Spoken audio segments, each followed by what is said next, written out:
Ahí está, tema número 2. Hoy hablaremos de defensa civil, derechos y deberes de la persona.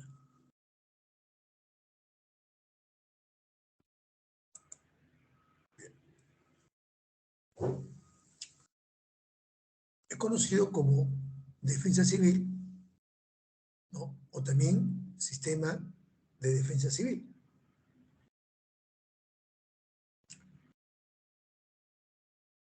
Y sabemos que es el conjunto de medidas permanentes destinadas a prevenir, reducir, atender y preparar los daños a personas y bienes que puedan causar o cause ¿qué? Desastres.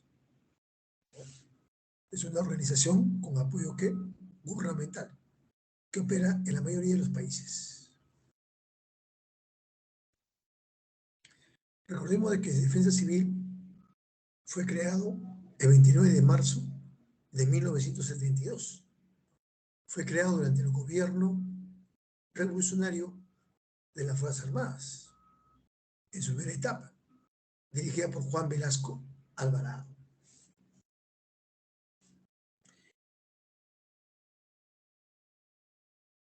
Este sistema, ¿no?, fue creado a consecuencia, ¿no?, del terremoto que en Ancash, ¿no?, en el Callejón de Huaylas, en la ciudad de Yungay,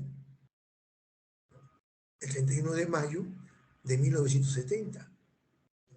Debido a ese desastre natural, ¿no?, se creó el sistema de defensa civil. Recordemos que ese día, en la ciudad de Yungay, no solamente fue castigado por un terremoto, sino también por un alud o un aluvión. El terremoto tuvo de escala 7,9, que afectó más que todo a la zona de Yungay y a la zona de Raraquirca. Hoy se conoce con el acrónimo de INDECI, Instituto Nacional de Defensa Civil. Hoy INDECI o Defensa Civil, ¿de quién depende? Del Ministerio de Defensa, ¿no? Y todos sabemos que el actual ministro de Defensa es José Luis Gaviria. ¿Y quién es el jefe actualmente de INDICE? Es el general de brigada, ¿no?, Carlos Manuel Ñáñez Lazo, ¿no? Es el actual. Que vean ustedes, así se creó el sistema ¿qué? De defensa civil, debido al terremoto del 70. Ahora, los desastres son de tres tipos: topológicos, telúricos, tecnológicos o antropogénicos. Los desastres de tipo topológicos son los alaúdes, los deslizamientos, las inundaciones, ¿no?, de derrumbe. Los telúricos, ¿no?, y tectónicos son los terremotos, los maremotos, los tsunamis y las erupciones ¿qué? Volcánicas. Y los desastres tecnológicos o antropogénicos son los que provoca el hombre, ¿no? Las guerras, ¿no?, las contiendas ¿qué? Civiles. Esos son los tipos de desastres que hay y lo que ve la defensa ¿qué? Civil. Bien. INDICE es un organismo público que está encargado de coordinar, facilitar y supervisar, ¿no?, un plan de gestión de riesgo en caso de desastres. Es decir, encargarse del manejo de los recursos, las personas y las acciones para enfrentar ¿qué? Un desastre, ¿no? Como dice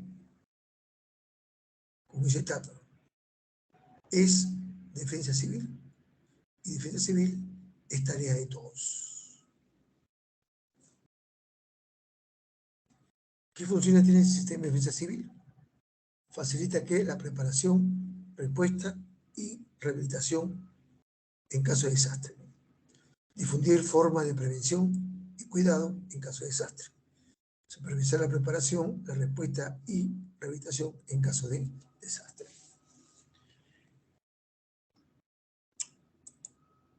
Bien. ¿Cuál es la finalidad del sistema de defensa civil?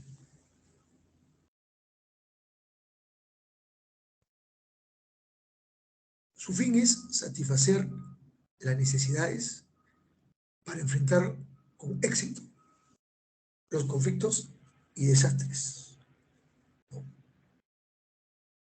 cuando los requerimientos necesarios para afrontarlo sean de tal magnitud que sobrepase la capacidad de dicho sistema. Por lo tanto, se requiere de un mayor empleo del poder y del potencial nacional. Características que tiene defensa civil. Una que es permanente.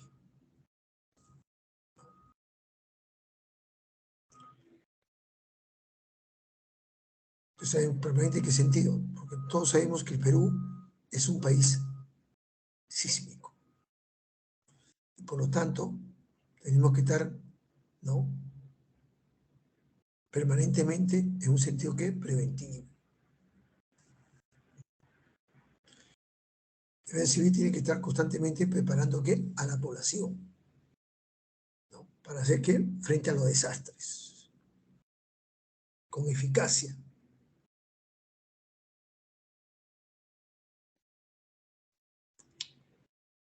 Por esa razón es permanente. Nosotros tenemos que tener bien claro. Somos un país netamente sísmico. En la costa tenemos la placa de Nazca y la placa sudamericana, que giran en sentido contrario, ¿no? Y cuando estas placas rozan, depende del grado de rozamiento, provocan movimientos telúricos, como temblores o terremotos. Por eso que más que todo en la costa sur siempre hay constante movimientos telúricos. Y también pertenecemos al círculo del fuego del Pacífico. Entonces, por lo tanto, somos netamente un país, ¿no?, netamente sísmico. Y entonces tenemos que estar siempre prevenidos. Por eso que Defensa Civil tiene que estar constantemente preparando a la población, ya sea con simulacros, ¿no? Y en esos simulacros hay que tomarlo de manera seria.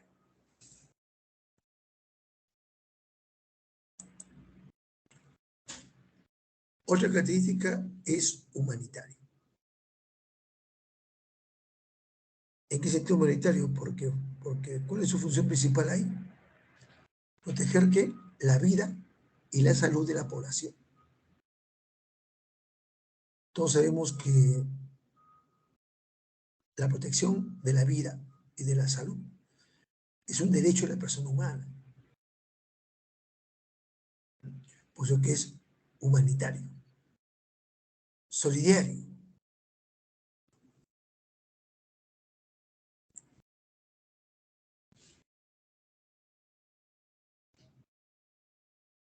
Solidario porque ayuda a quienes han sufrido un desastre, ¿no?, y su funestas consecuencias.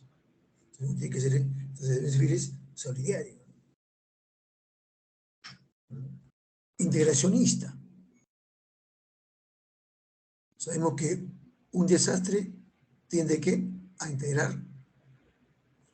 en un acto común a todos los pobladores, porque todos tenemos algo que hacer y algo que no hacer para superar y evitar el caos que siempre suele generarse, ¿no? O sea, uno tiene que pedir la calma, por eso que es integracionista.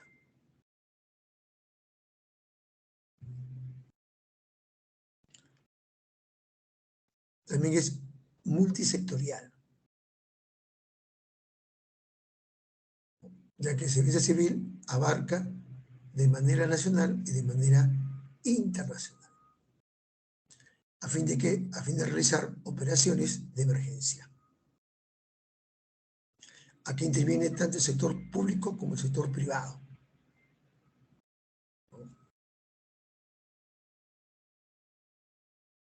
Es decir, el sector privado son las empresas privadas. Público es el Estado. Es el Estado. Donde ambos se integran para poder, ¿qué? Socorrer, auxiliar, ¿no?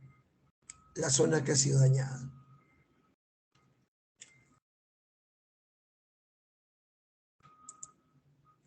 Es universal, ¿no? Porque todos sabemos que Defensa Civil es un organismo internacional, ¿no? Con sede en Ginebra, Suiza, ¿no? Entonces sabemos que Defensa Civil no tiene fronteras. Defensa Civil traspasa fronteras, ¿no? Para fraternizar con todos los pueblos del mundo. Defensa Civil, donde hay una población que requiere auxilio y ayuda, ahí estará presente con su aporte. Vean ustedes.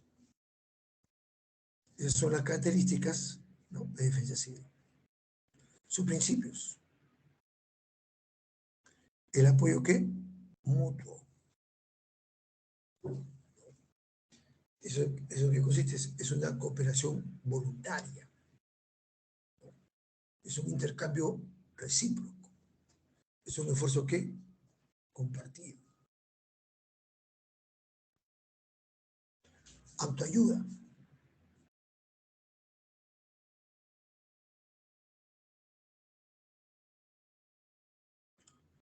Ustedes saben que la ayuda surge de la población afectada, aprovechando que es su potencial oportuno y adecuadamente, ¿no?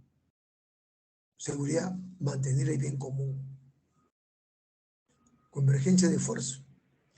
A las zonas afectadas debe concluir los recursos materiales, así como esfuerzos de personas y organismos. Esos son los 4 principios que tiene que Defensa Civil.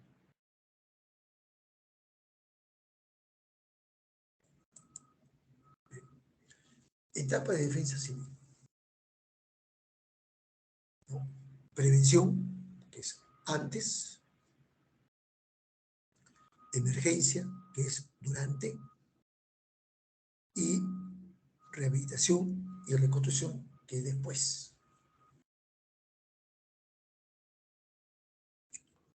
Dentro de la etapa de prevención hay la información, la preparación y la alerta.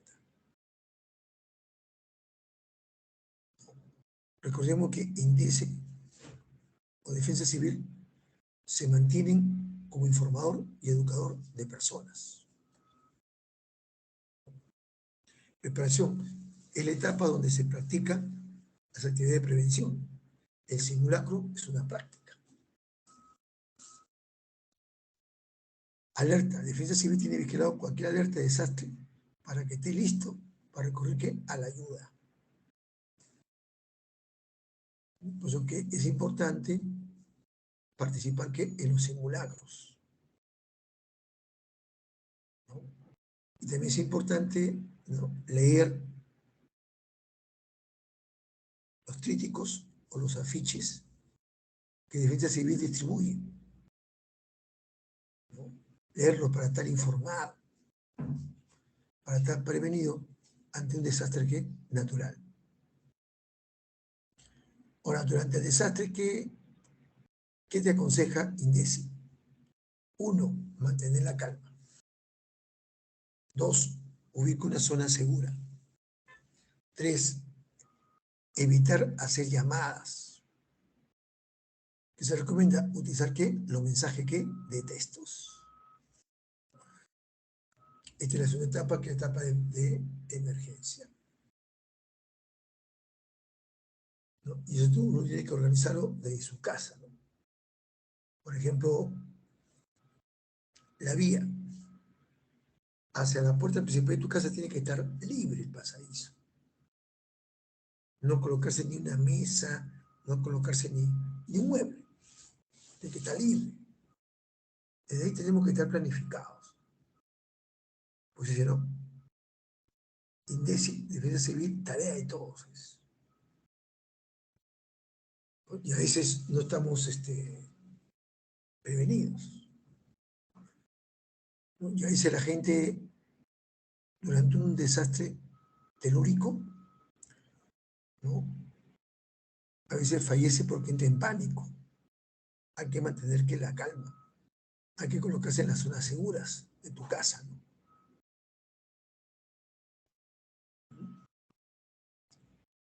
Y a veces, ¿qué hacemos? Cogemos un celular que voy a llamar, no, solo mensajes de texto para no saturar, ¿no?, el sistema de llamadas. Y luego que pasó el desastre, que viene la rehabilitación y la reconstrucción.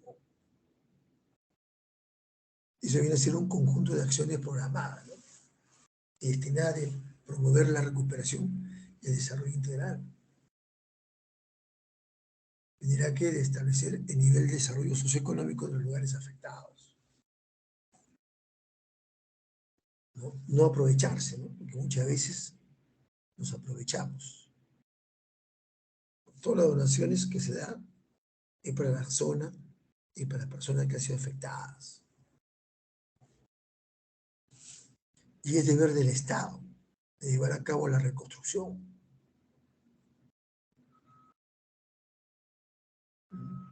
Como el terremoto que hubo en Pisco, por ejemplo. Entonces, son las tres etapas que tiene que Defensa Civil.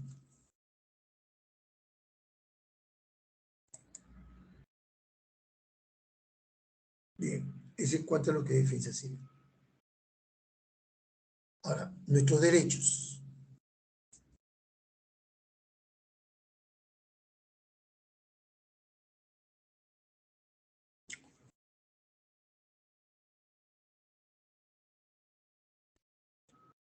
En la Constitución Política del Perú encontramos derecho a la persona.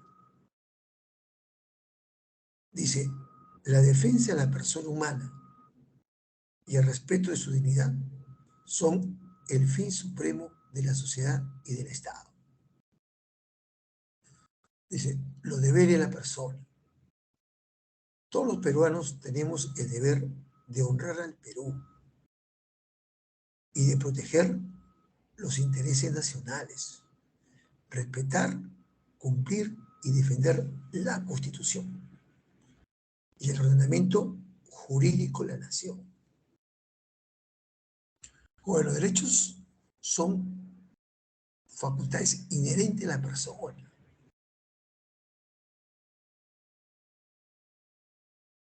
El principal valor de la persona es la dignidad.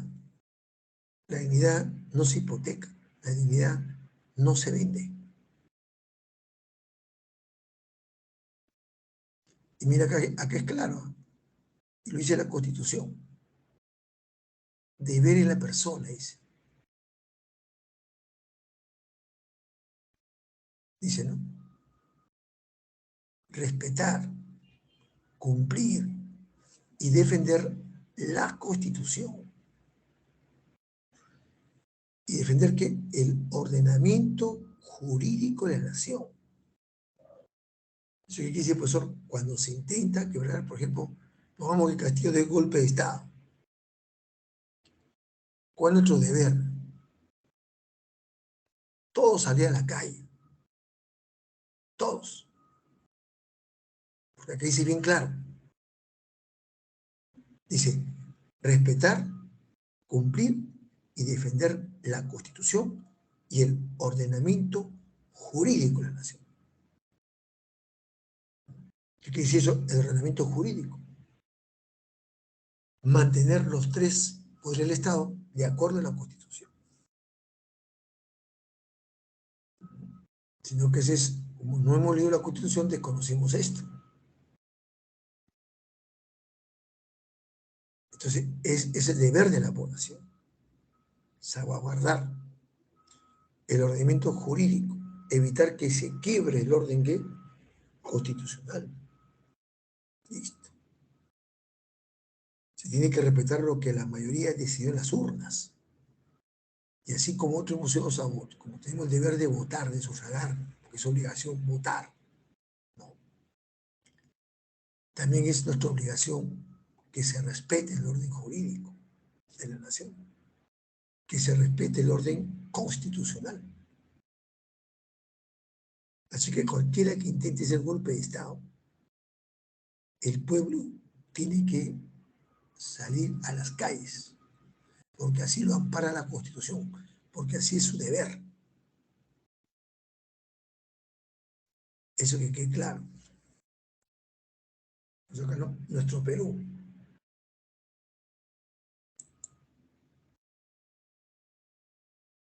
Ya, los derechos humanos.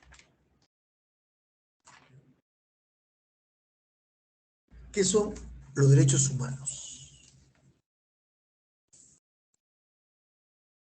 Son prerrogativas, son facultades, ¿no?, inherentes al hombre por el simple hecho de su condición humana, para la garantía de una vida digna, ¿no? Su realización efectiva resulta indispensable para el desarrollo integral del individuo. Entonces, esos son derechos humanos.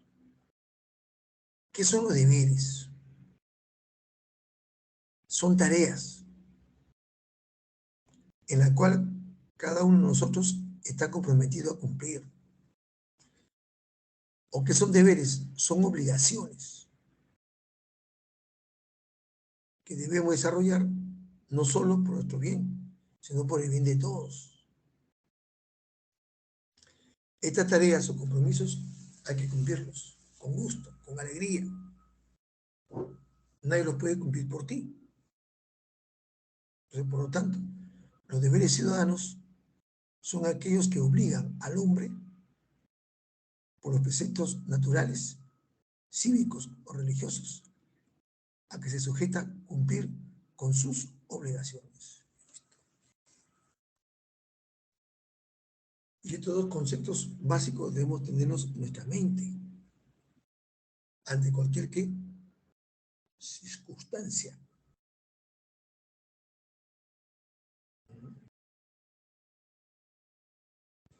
Ahora veamos cuáles fueron los antecedentes a nivel mundial para que se pueda establecer los derechos humanos de manera que universal. Todo empezó en el año 1539 a.C., ¿no? Los ejércitos de Ciro el Grande, el primer rey de Persia antigua, conquistaron la ciudad de Babilonia. Ciro el Grande liberó a los esclavos, declaró que todas las personas tenían el derecho a escoger su propia religión y estableció la igualdad racial. Estos y otros decretos fueron grabados en un cilindro de barro cocido en lenguaje acadio. Entonces, aquí fue el primer paso, donde se señaló que lo primero que derechos humanos. Luego, en el año 1215, la Carta Magna. ¿Qué pasó en el año 1215? Los súbditos, ¿no?, forzaron a firmar la Carta Magna de 1215 al rey Juan de Inglaterra.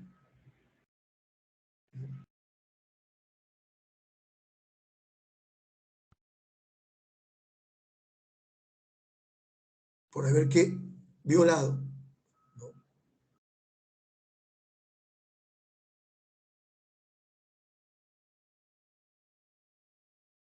ciertos derechos. Este fue un punto de cambio crucial, ¿no?, en la lucha por establecer la libertad. Entonces, los súbditos obligaron al rey a firmarla. Y el rey la firmó. ¿Qué dio? Dio derecho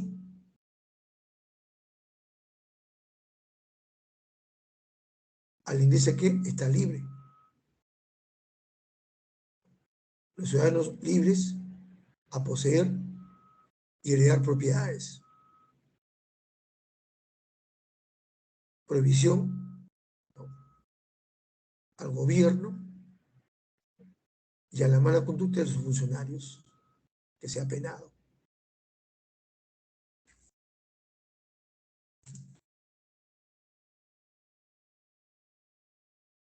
Después hubo la petición de derecho en el año 1628. El Parlamento inglés envió esta petición o envió esta declaración de libertades civiles al rey Carlos I.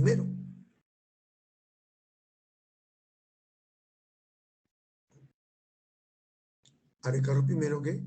De España. Y esta petición o esta declaración tenía 4 principios. Primero, no se podrá recaudar ningún impuesto sin el consentimiento del Parlamento. 2, no se puede encarcelar a ningún súbdito sin una causa probada. 3, a ningún soldado se le puede acuartelar con los ciudadanos. 4, no se puede usar la ley marcial.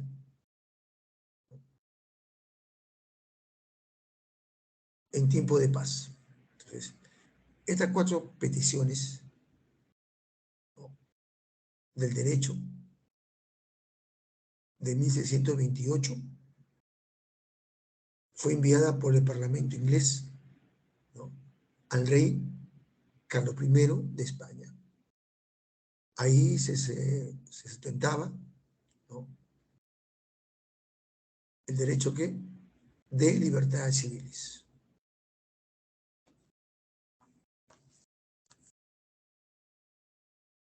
Luego tenemos la cuarta. En el año 1776, cuando se declaró la independencia de los Estados Unidos, Thomas Jefferson, ¿qué se proclamó? Se proclamó que el derecho a la libertad, el derecho a la vida, el derecho a la búsqueda de la felicidad. ¿Ven ustedes? Recordemos que Thomas Jefferson redactó la Constitución norteamericana y ahí se proclamaba el derecho a la vida, el derecho a la libertad, el derecho a la búsqueda de la felicidad. Y en el año 1789, en la Francia revolucionaria, se declaró los derechos del hombre y del ciudadano. ¿Ven ustedes? Y del ciudadano.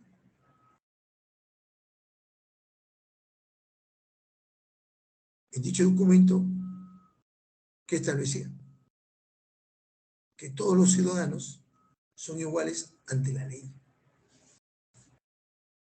Entonces, con todos estos antecedentes,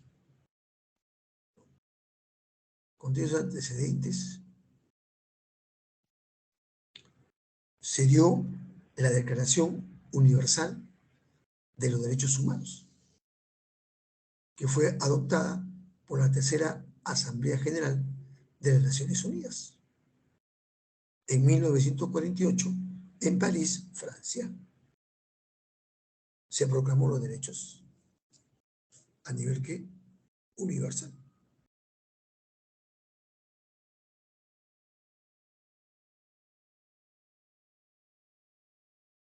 Bien.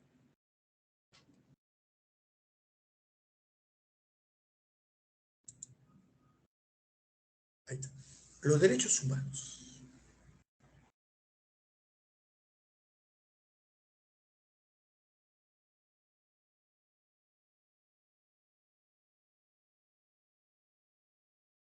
Los derechos humanos, ¿no?, son el conjunto de facultades que son propias de la persona, que nacen y mueren con ella. Y en cada momento histórico concreta que la existencia de la dignidad, la libertad y la igualdad humana, los cuales deben ser reconocidos positivamente por los ordenamientos jurídicos a nivel nacional e internacional. El Estado tiene el deber de reconocer, respetar y proteger los derechos humanos. ¿Cómo ha ido evolucionando los derechos humanos? ¿Cómo ha evolucionado?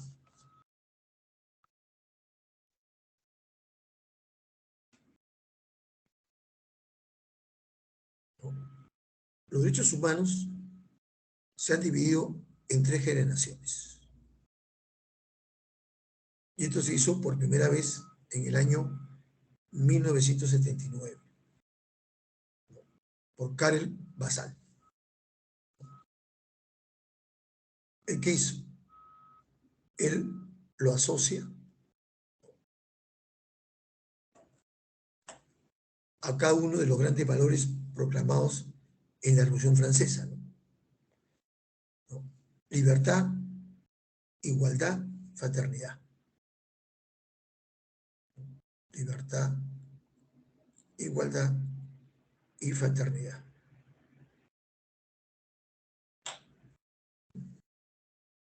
Entonces se dividió en derechos de primera generación.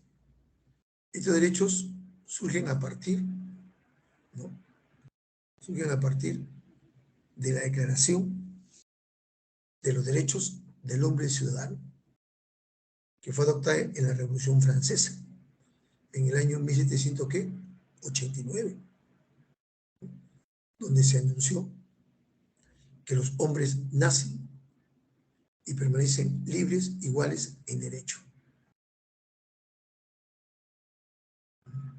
En derecho. Los derechos de segunda generación surgen desde fines del siglo XIX.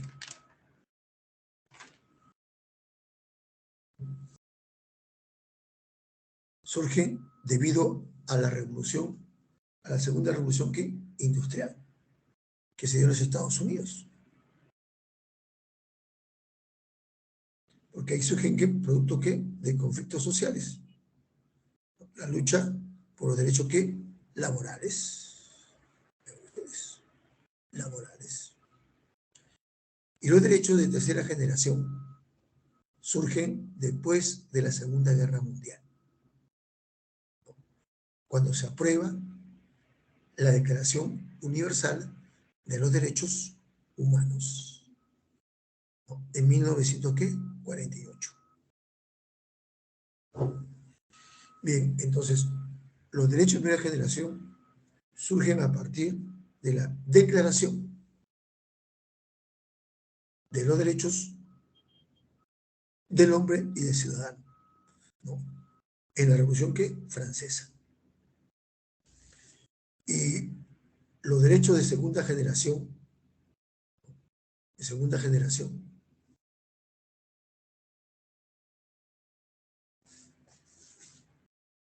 surgen, ¿no?, debido a la segunda revolución industrial, ¿no?, que se dio en los Estados Unidos.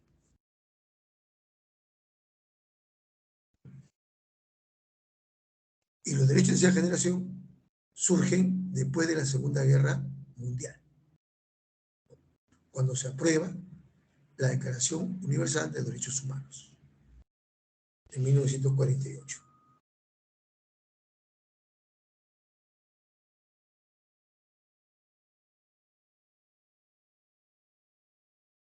Vean ustedes.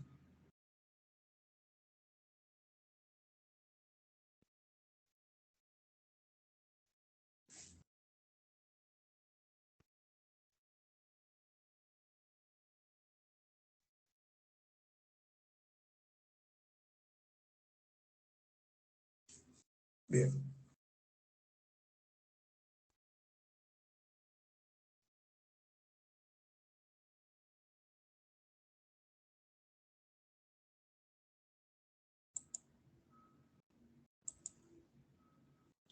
Aquí está. Los derechos de primera generación también son llamados derechos individuales, cívicos, políticos. ¿Cuáles son los derechos de primera generación? Son los derechos de libre desarrollo de la personalidad.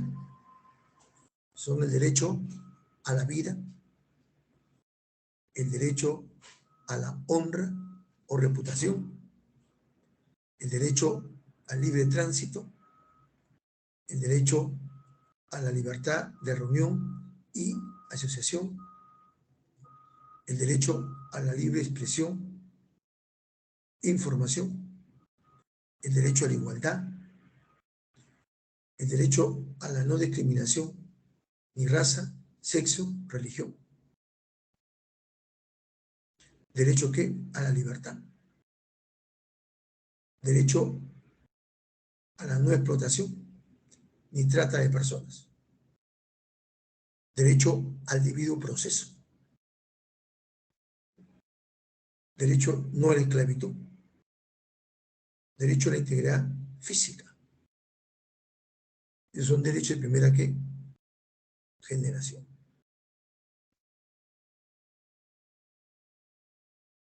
Derecho de primera generación.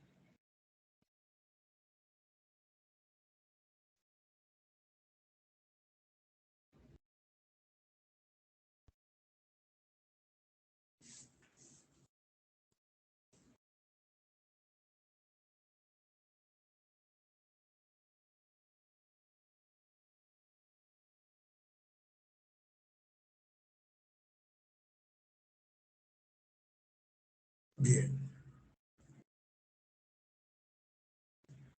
Luego tenemos los derechos de segunda generación,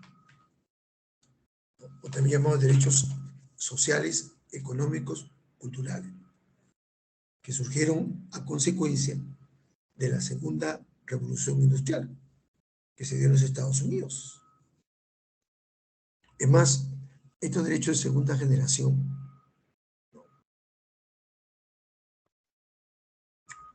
fueron colocados por primera vez en México, en la Constitución de 1917. Pues son derecho a la salud, derecho a la educación, derecho al trabajo, derecho ¿qué? A una vivienda. Es decir, estos derechos tienen como objetivo, ¿no?, garantizar el bienestar ¿qué? Económico.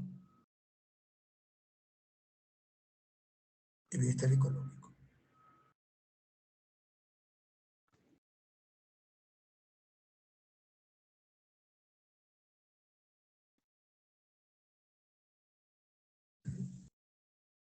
Pues no, todos tenemos derecho ¿qué?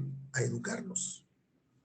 Pues no, es obligatorio la educación inicial, la educación primaria y la educación ¿qué? Secundaria. Todos tenemos derecho ¿qué? A una atención de salud. Bueno, hoy por hoy en nuestro país, por ejemplo, los que no están, los que son trabajadores informales, se cogen al SIS, al Sistema Integral de Seguridad.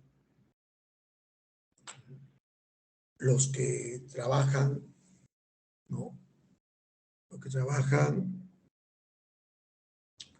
y no están en planillas y tienen recursos, se atiende ¿dónde? En los hospitales. En los hospitales. Ahora, los que trabajan en una empresa, que están en planillas, el empleador es quien le paga el seguro. El empleador paga el seguro, paga el 9% de lo que tú ganas. Por eso que existe que el seguro social obligatorio del obrero y el seguro social obligatorio de los empleados. El de obrero lo creó Benavides, el de empleado lo creó quien Odría. Por eso que es un derecho pues, de salud. En cuanto a trabajo, tú tienes derecho de tener un trabajo digno, de acorde a las leyes laborales vigentes.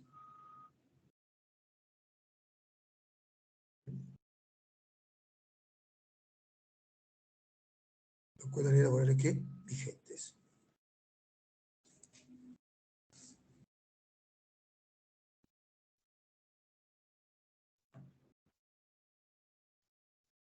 Por ejemplo, tú tienes derecho a ser parte de un sindicato. Es así.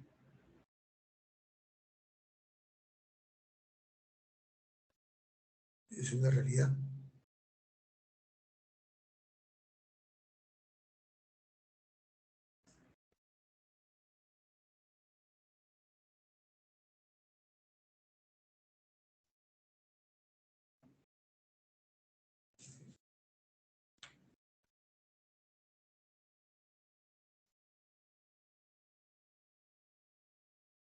Y luego tenemos los derechos de tercera generación, o también se llaman derechos colectivos, o del medio ¿qué?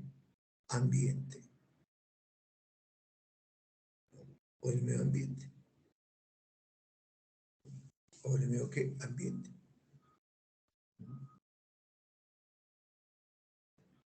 Es decir, tienes derecho a vivir en un medio ambiente sano. Tienes derecho a vivir ¿qué? En paz. Tienes derecho, ¿no? A tener ¿qué? Una identidad nacional y cultural. Tienes derecho ¿qué? Al uso de los avances, tanto en la ciencia como en la tecnología. Tienes derecho al desarrollo. Tienes derecho a una autodeterminación. Jóvenes, en el título 1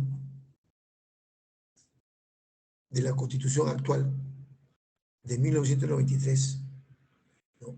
Ahí se habla sobre la persona y de la sociedad. Y en el capítulo 1 se habla de los derechos fundamentales de la persona, ¿no?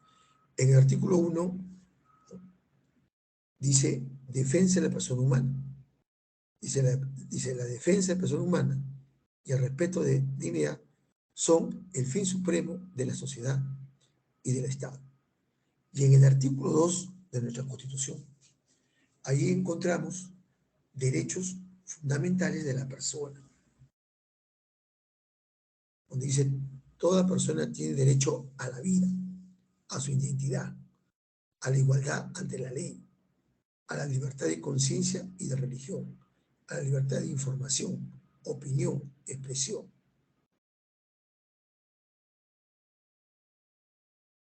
Vean ustedes, ¿no? El derecho al honor y la buena reputación. Y vemos, entonces en el artículo 2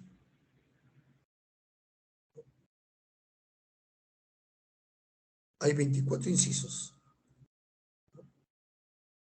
de los derechos que tiene la persona.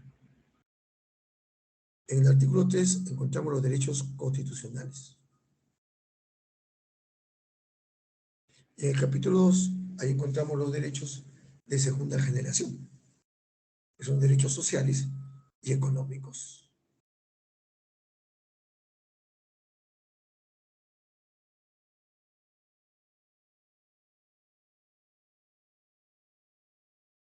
Que son el derecho a la salud, derecho a la seguridad social, derecho a una pensión, derecho a una educación.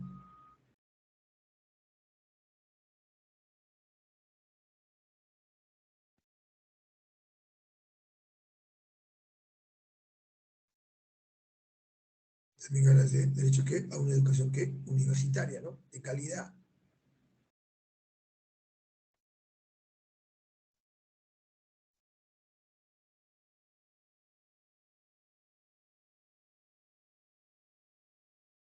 Tiene derecho a una sindicación, derecho a una negociación colectiva, ¿no? Derecho a la huelga. Entonces son derechos de segunda generación.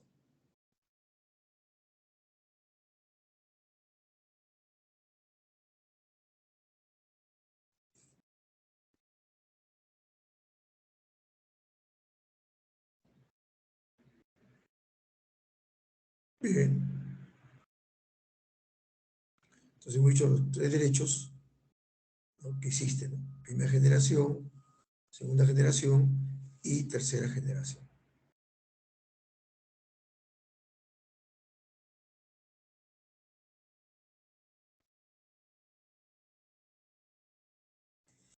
Bien,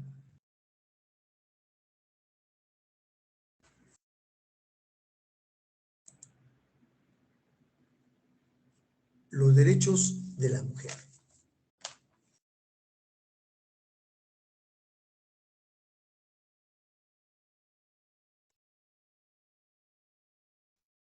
Hemos vivido, todavía vivimos,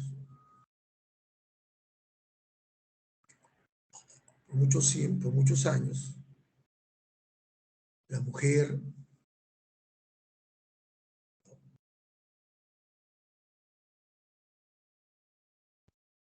ha tenido que luchar o bregar para ser que valorizada dentro de la sociedad mundial.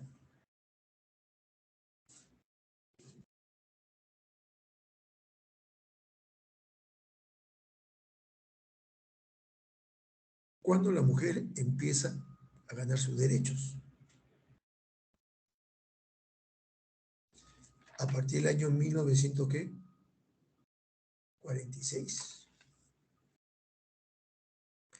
¿no? La ONU estableció la Comisión de la Condición Jurídica y Social de la Mujer. Eso fue en el año 1948. Entonces, esta Comisión de la Condición Jurídica y Social de la Mujer se dio a través de 4 conferencias.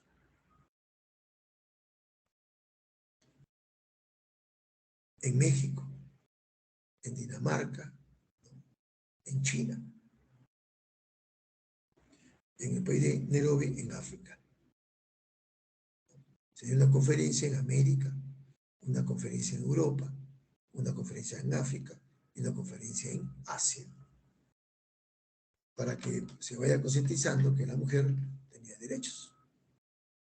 Luego la ONU se firmó una plataforma de acción de igualdad entre sexos y la participación de las mujeres. Entonces, esto entró en vigencia el 3 de septiembre de 1981. Y hasta que el 5 de septiembre de 1791 se declaró los derechos de la mujer y de la ciudadana, ahí en Francia. Estos derechos fueron redactados por la escritora francesa Olympe de Gouges. Era la redactora. ¿Y cuáles son los derechos de las mujeres? ¿Cuáles son sus derechos? Número 1, ser tratadas con respeto,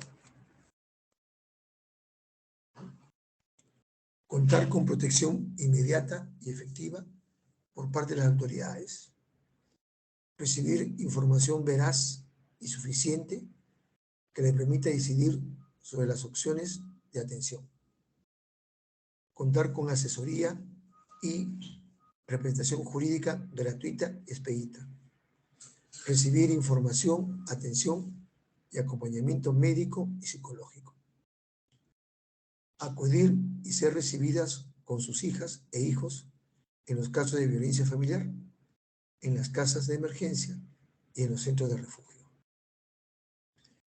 Ser valoradas y educadas libres de estereotipos, de comportamiento y prácticas sociales y culturales basadas en conceptos de inferioridad o subordinación. Acceder a procedimientos expeditos y accesibles de procuración y administración de justicia.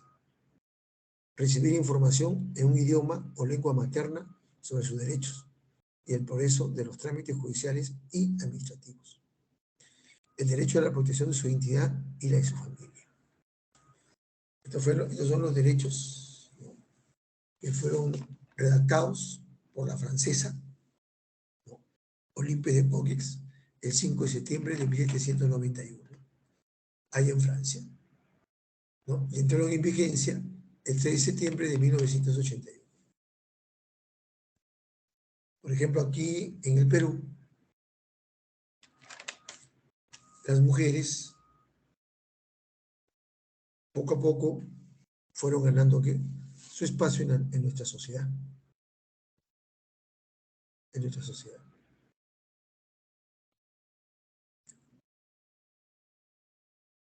Por ejemplo, la mujer obtuvo el derecho de estudiar en el Perú a partir del año 1825, con Simón Bolívar. Bolívar creó el primer colegio de mujeres, llamadas educandas, en el Cusco.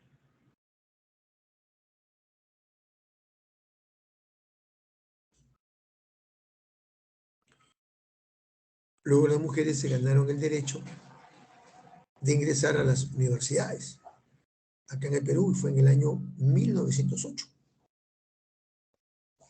¿no?, dada por el presidente José Parry Barrera ¿no?, en su primer gobierno. Después se le otorgó el voto a la mujer, ¿no?, en el año 1955 por Manuel Audría. Y la mujer votó por primera vez en el Perú en 1956. No solamente votaron, las mujeres participaron, ¿no?, fueron candidatas al Congreso de la República, tanto a la Cámara de Diputados como a la Cámara de Senadores. Y fueron elegidas 9 mujeres. 8 mujeres en la Cámara de Diputados y una mujer en la Cámara de Senadores, ¿no? Y después, en el primer gobierno de Alan García rompe todo esquema y la mujer tuvo el derecho de ser ministro, ¿no? Los ministros habían sido solamente varones en todo el Estado republicano. Y Alan García nombró a las 2 primeras mujeres como ministro de Educación a Mercedes Cabanilla, ministra de Salud a Hilda Uriza. Entonces, con eso rompió todo esquema Alan García. Después, en el gobierno de Fujimori, por primera vez, una mujer fue presidente del Congreso, que fue la señora Marta Chávez Cosío. Y así, las mujeres fueron ganándose sus derechos en ocupar diversos cargos. Hoy solo le falta ocupar el cargo de presidente de la República, que algún día lo tendremos. Lo ha tenido Chile, lo ha tenido Argentina, ¿no?, lo ha tenido Bolivia. Así que estamos, en cualquier momento, en cualquier elección, la mujer tendrá ese derecho de gobernar nuestro país. Entonces ustedes, las mujeres, poco a poco iban ganando sus derechos. Claro que todavía hay el feminicidio, hay el machismo. Y ahí donde el machismo, ahí tiene que tallar, ¿no?, el Ministerio de la Mujer. Así como Defensa Civil informa, igual tiene que ser el Ministerio de la Mujer, acá en el Perú. Porque ella que busca, porque la igualdad de género. Busca la igualdad de género.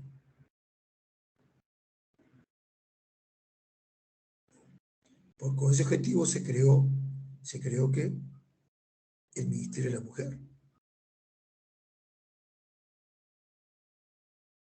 Fue con ese objetivo.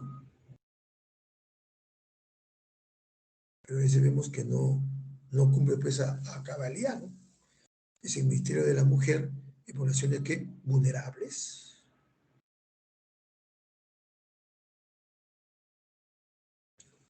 Y está bien claro, ¿no? El Ministerio de la Mujer y poblaciones vulnerables es el órgano de línea encargado de dirigir, coordinar, ¿no? Y la gestión de las políticas públicas para la prevención, atención, sanción, erradicación de la violencia de género en sus diferentes manifestaciones, sean físicas, sexual, psicológicas y económicas, que se producen en las relaciones interpersonales, como en la familia. ¿Saben ustedes? Esa es la función pues, del Ministerio de la Mujer y poblaciones que vulnerables. Por eso que hay el Centro de Emergencia de la Mujer, ¿no? Que es el 401 a nivel nacional. Hay la línea 100, el CHAR 100, que son servicios que, la atención que, urgente. Ahí se denuncia la violencia familiar, ¿no? Y sexual. Vean ustedes. Claro que también dicen las poblaciones vulnerables. Aparte de eso, también el Ministerio de la Mujer, ¿no? Tiene que proteger los derechos de los niños y adolescentes en el Perú.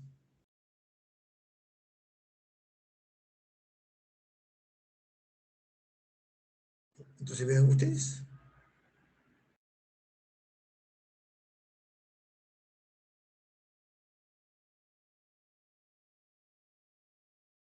esa es la función. ¿No? Que todavía falta que erradicar en nuestro país el machismo, ¿no? Todavía vemos los feminicidios que se dan en nuestro país constantemente, ¿no? Y eso falta pues, de educación, ¿no? Eso es educación.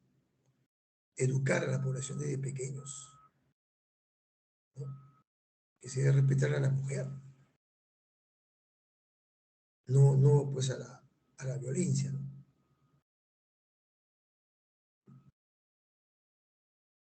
Que se da hoy en día.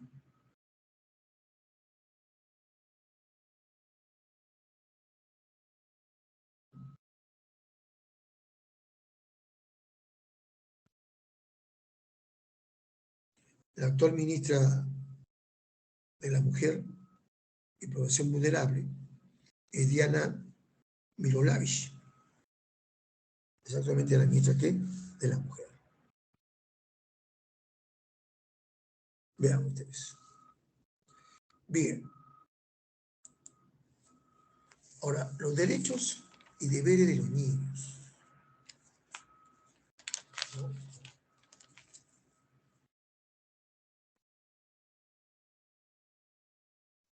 Para que se dé los derechos de los niños y las niñas, todo empezó en el año 1924, ¿no? Cuando se dio la Declaración de los Derechos del Niño.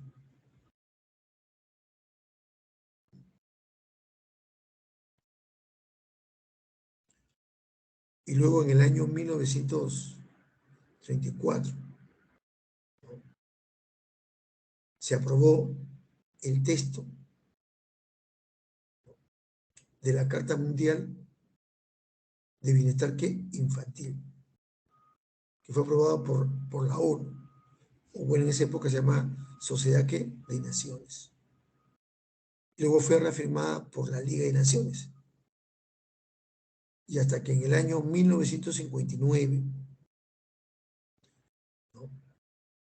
Fue aprobado en Ginebra, en Suiza, por la ONU,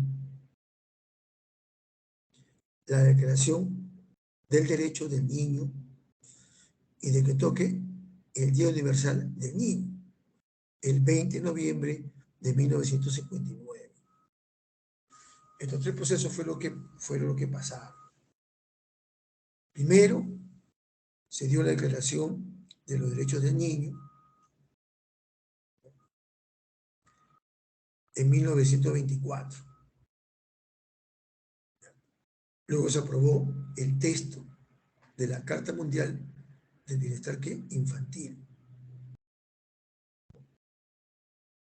por la ONU.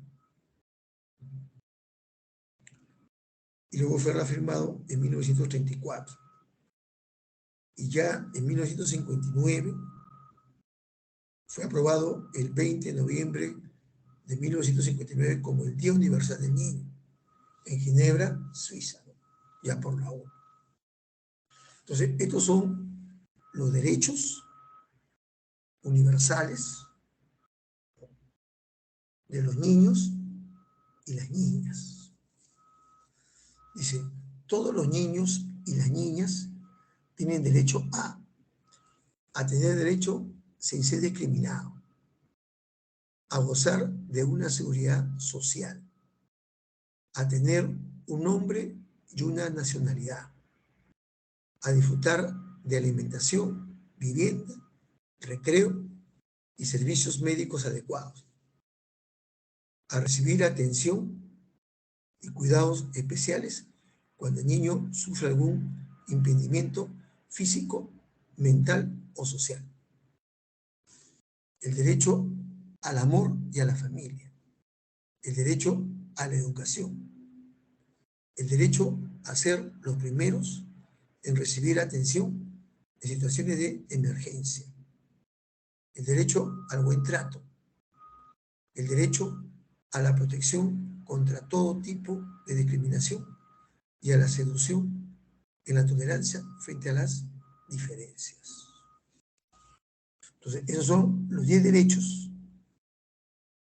universales que tienen los niños y las niñas. Entonces, ¿quién vela por ellos acá en el Perú? Acá por ellos vela también, ¿no?, el Ministerio de la Mujer y Poblaciones Vulnerables. Vela por el bienestar de los niños y los adolescentes. Entonces, al niño tenemos que educarlo también. De la única manera que el niño valore, ¿no?, es educarlo, ¿qué? En casa. Porque mire, ¿qué dicen los deberes de los niños? Dice, tengo el deber de respetarme a sí mismo, mi cuerpo, mis pensamientos y mis sentimientos. Son lo importante que tengo. Tengo el deber de respetar y cuidar el medio ambiente. Tengo el deber de respetarme las leyes que rigen la sociedad, tener buena conducta en la escuela y portarme bien en casa. Tengo el deber de decir siempre la verdad y de cumplir con lo que prometo. Tengo el deber de respetar mi planeta y de ser un buen ciudadano o ciudadana. Tengo el deber de respetar mi patria. En nuestras manos está construir un país que todos estamos orgullosos de él. Tengo el deber de respetar las opiniones y costumbres de los demás, aunque no sean iguales a las mías. Y no olvidar que en cada instante de mi vida tengo la oportunidad de cumplir mis deberes y hacer valer mis derechos.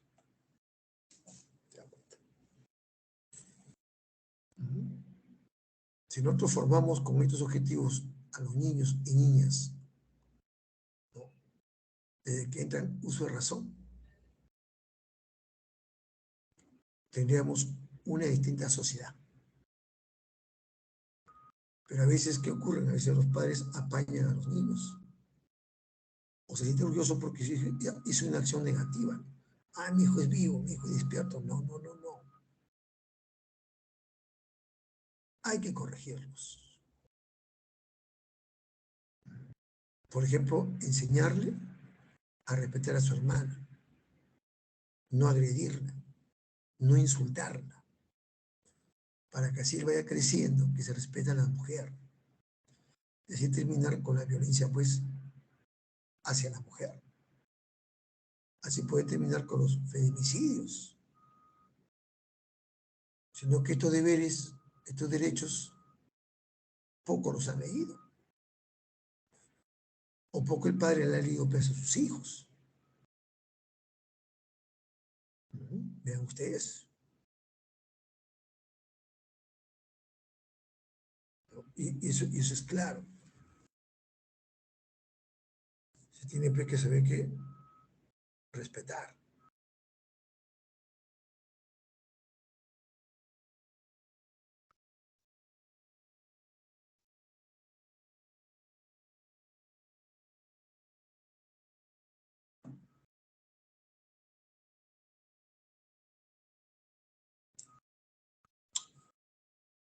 Entonces hemos visto los derechos de la persona, hemos visto los derechos de la mujer, ¿no? Los derechos de niño. ¿No? Y hay un organismo mundial, que es la UNICEF, que significa Fondo de las Naciones Unidas para la Infancia. ¿No? Recordemos que el Fondo de las Naciones Unidas para la Infancia, ¿no? UNICEF, defiende con convicción, ¿no?, que promover los derechos del niño y la niña y cuidar de los más pequeños de todo el mundo constituye la base del desarrollo, ¿qué?, humano. Vean ustedes.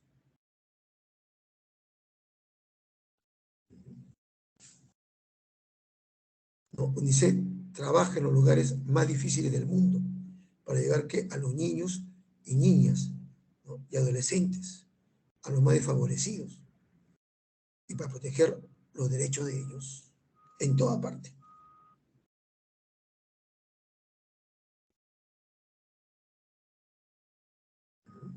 Pues dice, ¿no?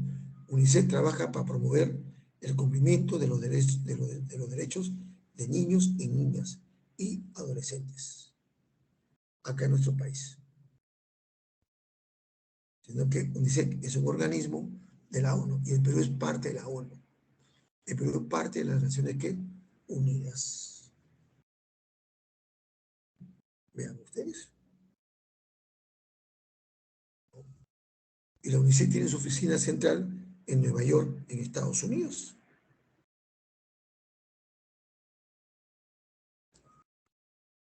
Vean ustedes. En Nueva York, los Estados Unidos.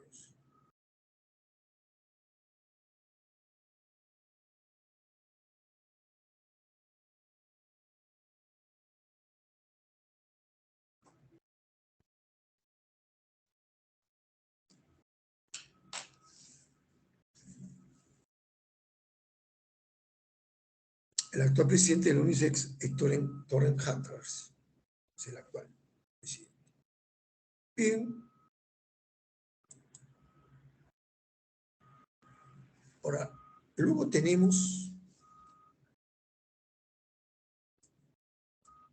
la protección de los derechos humanos y las garantías constitucionales. Y las garantías constitucionales. Hay 6 garantías constitucionales. ¿No? Ahí tenemos la acción de habeas corpus,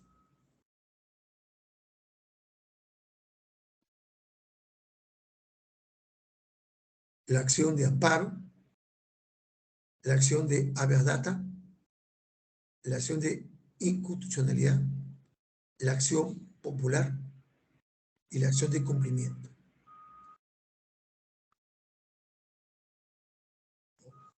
El habeas corpus es un procedimiento jurídico mediante el cual cualquier ciudadano puede comparecer inmediatamente ante el juez para que te determine sobre la legalidad del arresto. Vean ustedes.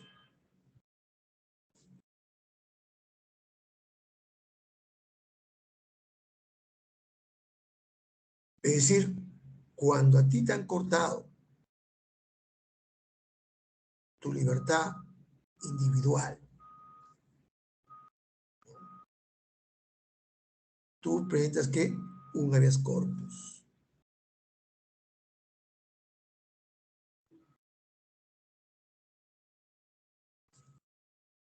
¿Cómo se presenta un habeas corpus? Un habeas corpus se interpone ante un juez constitucional, donde se produjo la amenaza o la afectación del derecho, o donde se encuentre físicamente el agraviado. Si se trata de procesos de detenciones que arbitrarias o desapariciones que forzadas.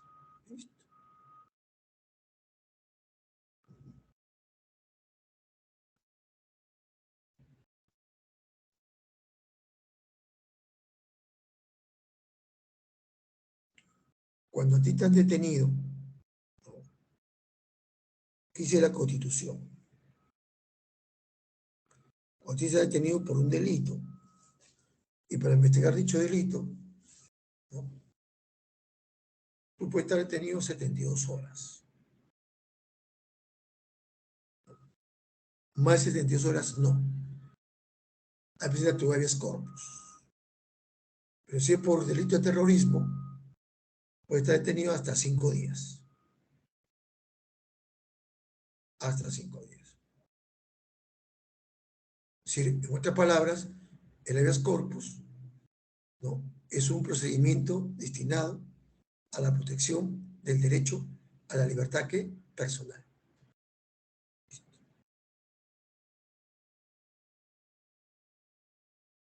Entonces, tú de acuerdo a la ley, solamente puedes estar detenido 72 horas.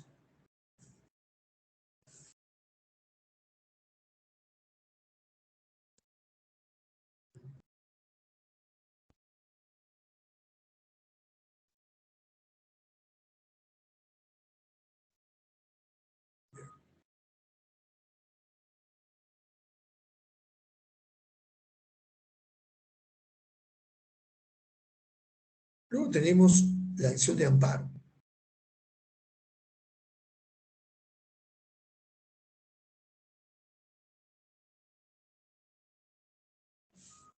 La acción de amparo es una garantía constitucional.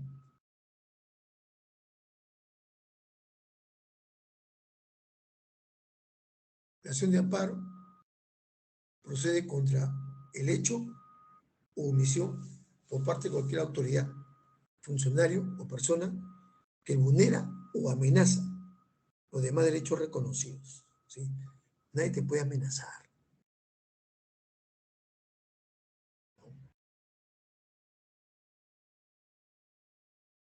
Ni una autoridad, ni un funcionario o persona puede amenazarte. Porque si te amenaza, está vulnerando tus derechos reconocidos en la Constitución.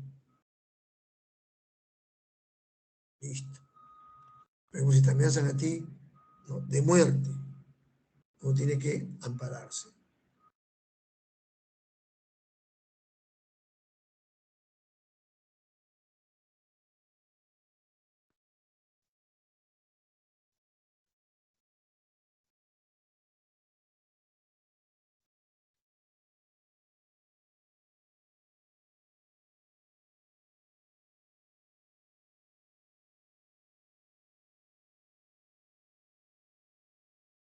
Vean ustedes.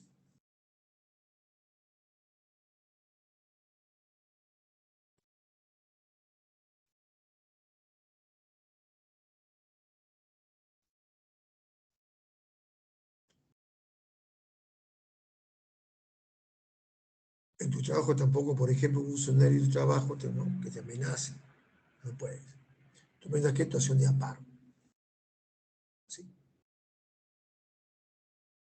Es claro.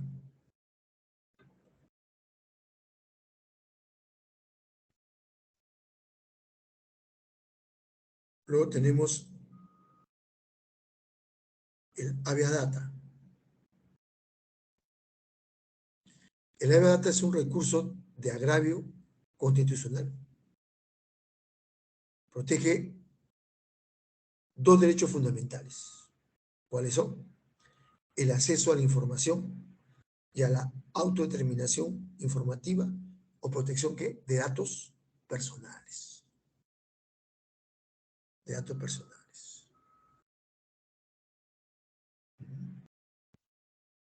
¿No? Por ejemplo, información que afecte, ¿no?, la intimidad personal y familiar.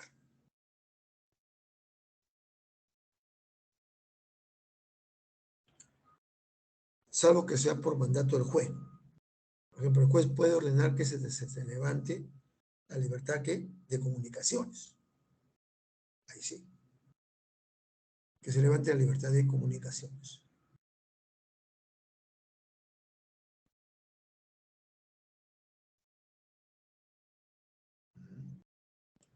Y eso es claro. Entonces, ahí se usa ¿qué? El habeas data.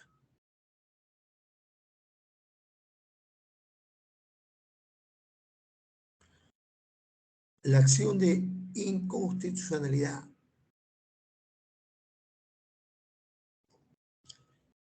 Esta acción procede contra las normas que tienen rango de ley. Leyes, decretos legislativos, decretos de urgencia, tratados, reglamento del Congreso, normas regionales de carácter general y ordenanzas ¿qué? Municipales, que contravengan a la Constitución en forma o en el fondo. Por ejemplo, el caso del presidente Castillo, que es el secreto supremo del toque de queda, ¿no? Pues, era un toque de queda desproporcionado. Si tú quieres dar un decreto de toque de urgencia, toque de queda, tiene que ser proporcional. ¿Cómo vas a darlo a la medianoche? Donde nadie puede salir, donde nadie pudo haber comprado alimentos.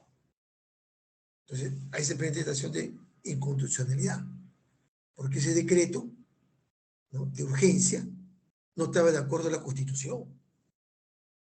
Pero el decreto de urgencias dado por el presidente tiene que ser de manera proporcional, tiene que estar de acuerdo a la realidad. Por eso que lo que hizo Castillo estuvo mal. Por eso que la gente salió a las calles, la gente no respetó, porque la gente vio que estaba violentando sus derechos. Y esas son acciones de inconstitucionalidad.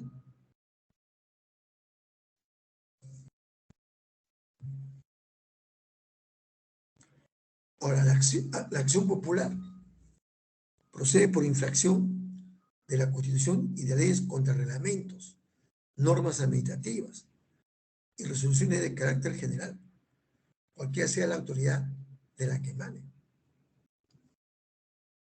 ¿De acuerdo?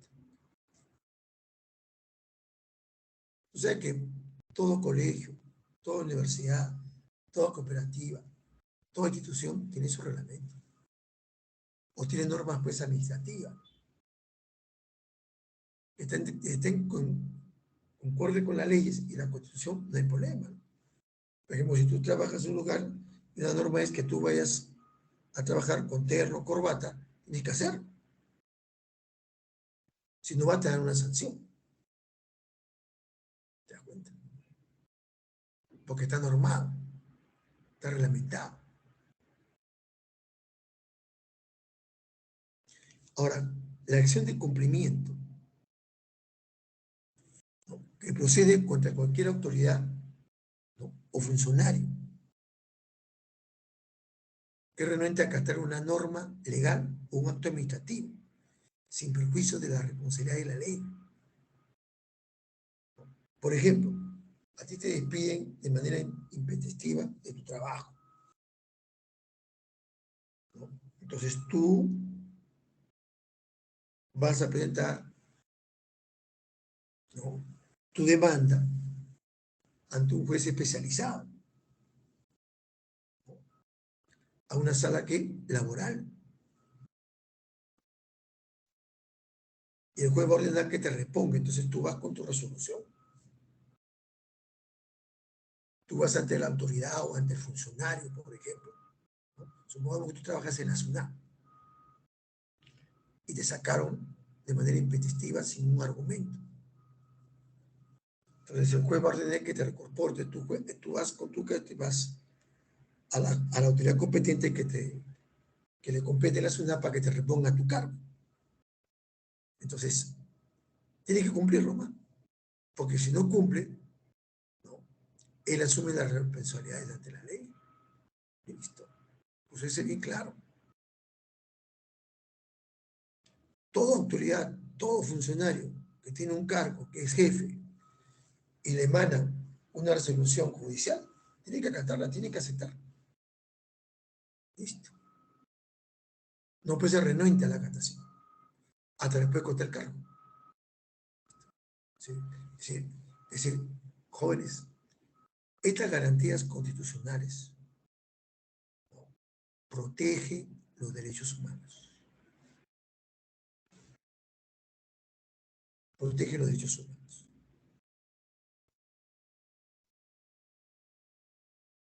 Bien.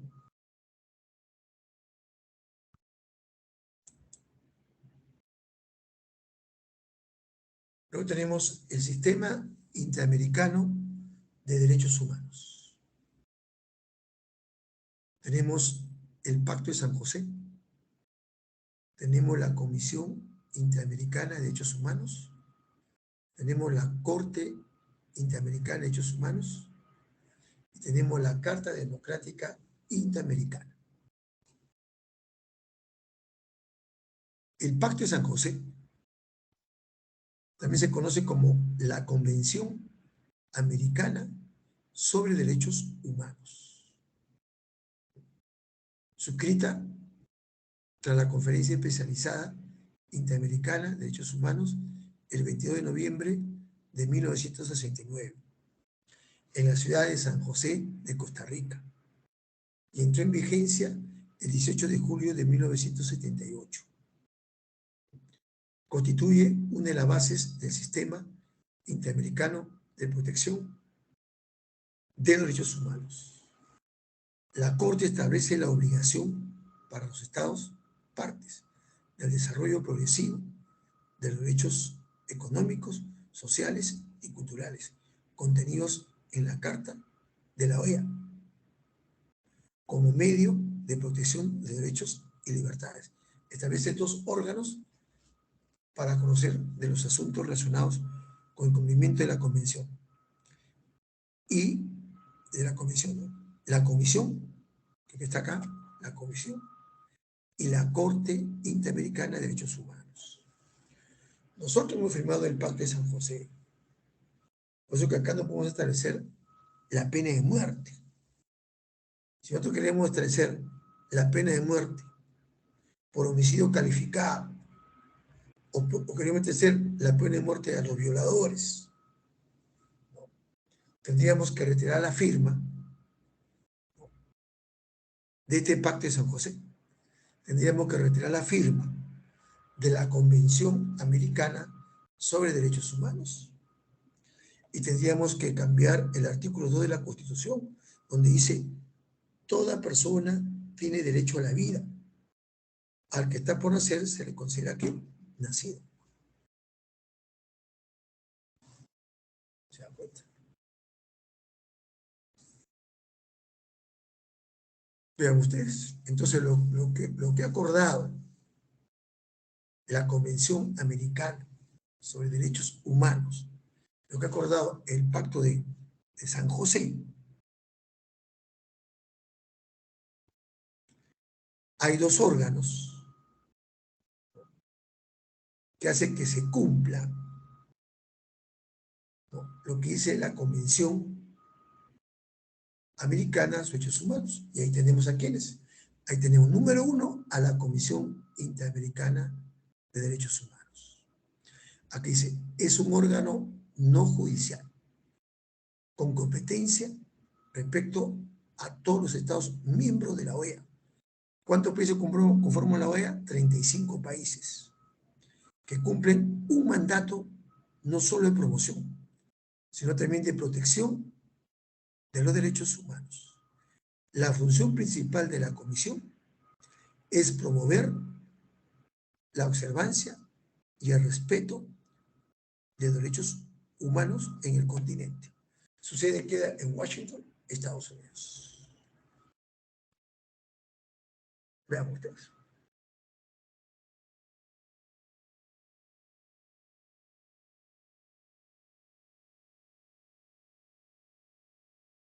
Vean ustedes.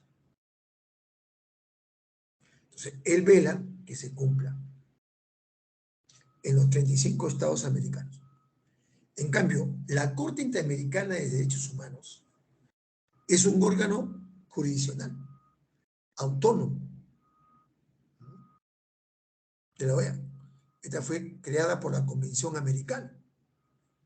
Su sede está en la ciudad de San José, Costa Rica. Y esta corte la conforman 7 jueces. Su mandato es de 6 años. Pueden ser reelegidos por una sola vez. La corte examina los casos de violación de derechos humanos. Ahora acá, ustedes que el Tribunal Constitucional dio libertad a Fujimori. Pero Fujimori está condenado a 25 años de prisión por haber violado los derechos humanos, por la matanza de la Cantuta a 9 estudiantes y a un profesor, y por la matanza de Barros Altos, ¿no? Entonces, el Tribunal Constitucional dio libertad a Fujimori. Pero al toque a la Corte Interamericana, ¿no?, dijo no. La Corte Interamericana dio su fallo. Mandó un documento aquí, una resolución, impidiendo que Fujimori saliera libre. Y no salió libre. Vean ustedes. Porque nosotros somos parte de esta convención, somos parte del Pacto de San José. Es igual aquí, ¿no? Acá, por ejemplo, a ti te acusan de algo y hasta la última instancia te declaran culpable, y también el fallo dado lo ratifica el Tribunal Constitucional, tú puedes ir a esta Corte Interamericana.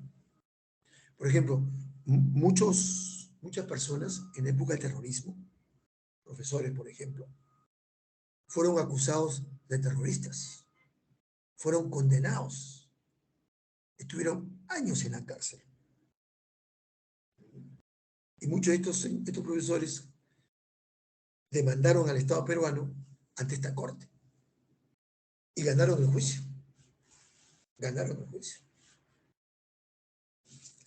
El Estado tuvo que pagarle una indemnización, ¿no? Una profesora que tuvieron que pagarle hasta 4 millones de soles. Por eso que este es un órgano jurisdiccional. Sus fallos de ellos son inapelables. Listo. Luego tenemos la Carta Democrática Interamericana. La Carta Democrática Interamericana fue firmada acá en Lima el 11 de septiembre de 2021. Acá en Lima hubo una reunión de la Asamblea de la OEA. ¿Quién gobernaba el Perú? Alejandro Toledo Manrique. Y en esta carta se establece que una serie de mandatos para la promoción de valores democráticos en nuestro continente. Bueno, eso se dio por lo que ocurría pues, en Venezuela, ¿no? Hugo Chávez, presidente pues, de Venezuela, que se reelegía.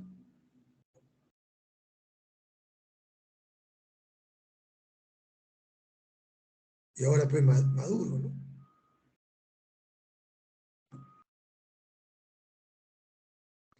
Porque todo lo inició pues en Venezuela, lo que en Venezuela, no había democracia en Venezuela, ¿no? Y eso lo hizo pues Hugo Chávez. Y fue continuado por Maduro. Entonces los países que acordaron reunirse acá en Lima.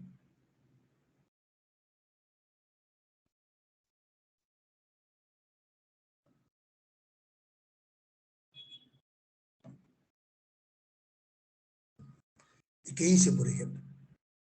Dice, la Carta Interamericana implica en lo político el compromiso de los gobernantes de cada país para con la democracia, teniendo como base el reconocimiento de la dignidad humana. El histórico recoge los aportes de la Carta de la OEA. En lo psicológico, en lo sociológico, expresa la demanda de los pueblos de América por el derecho a la democracia. Y en lo jurídico, aunque se trata de una resolución, no de un tratado, es claro que no es una resolución cualquiera, aunque porque fue expedida como herramienta de actualización e interpretación de la Carta Fundamental de la OEA, dentro del espíritu de desarrollo progresivo del derecho internacional.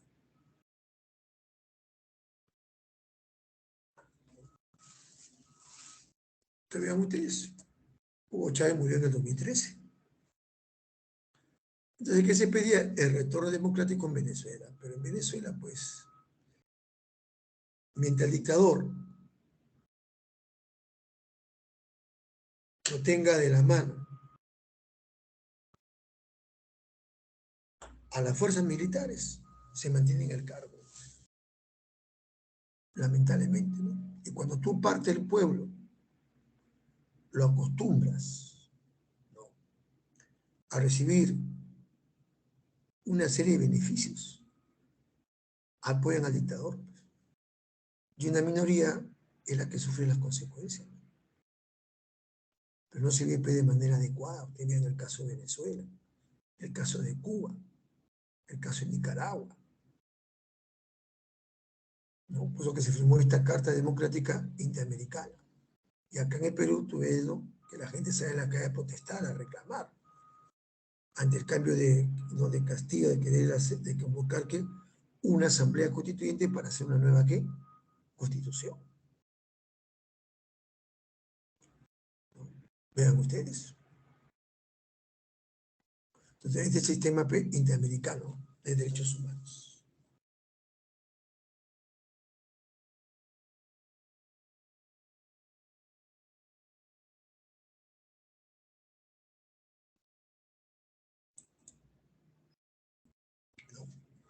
Número 1. INDECI. ¿A qué ministerio está escrito? Al Ministerio, ¿no?, de Defensa. De Defensa. Exacto, el Ministerio de Defensa está. 2. ¿Con qué sigla se le conoce al sistema de defensa civil? Con INDECI. Instituto Nacional de Desarrollo.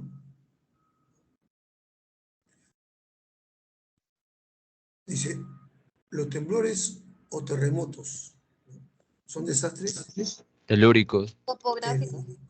telúricos. O sea, telúricos.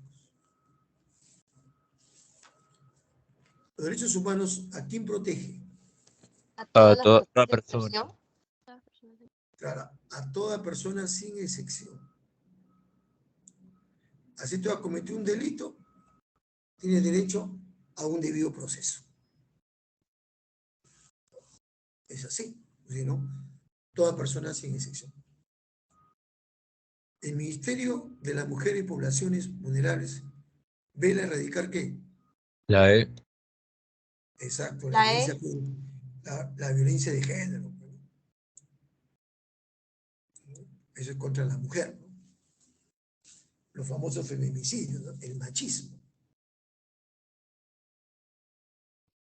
La Declaración de los Derechos fue promulgada por Asamblea General de la ONU en el año 1948. exacto, 1948.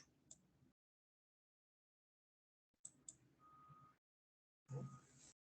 1948. Constituye un derecho de primera generación. La vida. Exacto. Todos tenemos derecho a la vida, ¿no? Al que está por nacer se le considera ¿qué? Nacido. Constituye un derecho a primera generación. ¿Cuál sería otro? Libertad. Libertad de expresión. La libertad de expresión. Listo. Ojo, uno tiene la libertad de expresarse, pero sin ofender. Yo puedo decir, por ejemplo, el gobierno del presidente Castillo es un gobierno, ¿no?, es un gobierno malo, un gobierno que no tiene capacidad, listo. Pues yo digo, por ejemplo, que el gobierno del presidente Castillo es corrupto, me pueden denunciar, tengo que demostrarlo. Es decir, la libertad de expresión no te da derecho a insultar, no te da derecho a denunciar si no hay pruebas. Ahora, 9. El ELOGA, ¿Mario? todos somos defensa civil, es un carácter solidario. Todos somos defensa civil. Todos estamos obligados a coayudarnos. INDECIS es un organismo central, rector y conductor del SENAICI, del Sí. Sistema Nacional de Defensa Civil. Entonces, en el 1 es casa, 2 beso, 3 avión, 4 casa, 5 elefante, 6 avión, 7 avión, 8 beso, 9 casa, 10 casa. 11. INDECIS cuenta con 3 etapas. ¿Cuál es la primera etapa? Prevención. Claro, la prevención. Si no estamos prevenidos, somos presa fácil de un terremoto. O sea que uno, cuando hace los simulacros, hay que hacerlo de manera seria.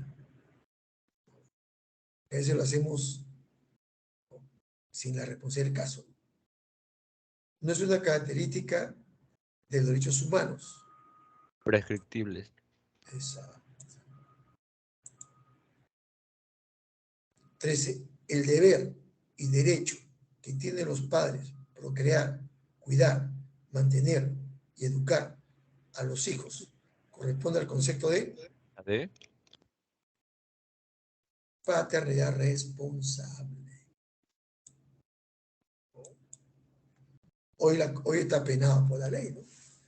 Si tú no pasas alimento a tu hijo, te vas preso. El juez ordena tu detención, como si fueras un delincuente. Y además te mandan al Lurigancho, a Perahorda, y te mandan con delincuentes iguales. Por eso que hoy es una obligación, es un deber, porque tu hijo tiene derecho a recibir una educación, una salud, alimentación de los padres. Hay madres que se pelean con el padre, no quiero nada, no. Ese dinero es el derecho de tu hijo. La madre no puede negarle el derecho a su hijo. Así está el peleado con la pareja, con su ex esposo. El derecho del niño. 14. Busca proteger los derechos constitucionales de los ciudadanos reconocidos en la Constitución. ¿Acción de amparo? Claro, esa es la acción de amparo. La acción de amparo. 15. Debido a que sismo, Velasco creó el sistema de defensa civil. 1970. Claro, el 31 de mayo, ¿no? El movimiento fue de 7,9. El famoso terremoto en la ciudad de Yungay, una ciudad que fue castigada 2 veces por naturaleza, ¿no? Primero por un terremoto y luego por un halo. Una masa de hielo que se desgarró del Huascarán, una masa de hielo con lodo que tuvo un diámetro de 8 metros de altura.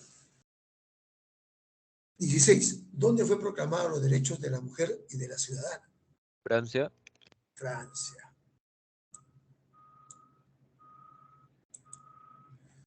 17, ¿no? ¿En qué artículo de la Carta Magna encontramos los derechos fundamentales de la persona?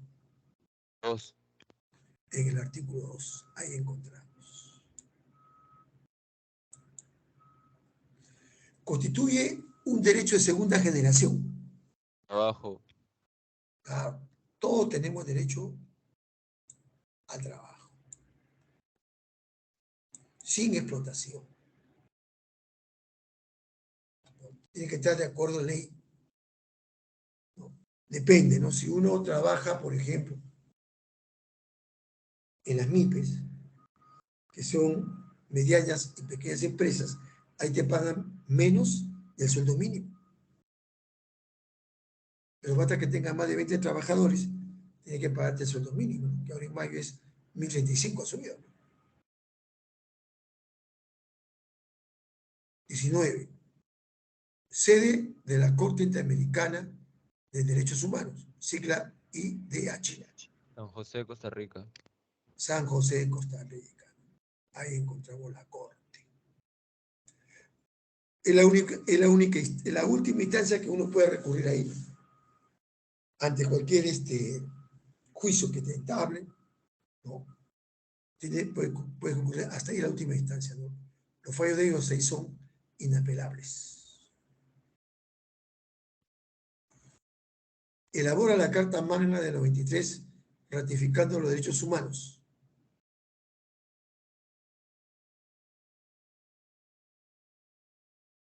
Asamblea Constituyente. No, en el 93 fue ¿La de? el Congreso Constituyente Democrático, el que instaló Alberto Kenjo Fujimori.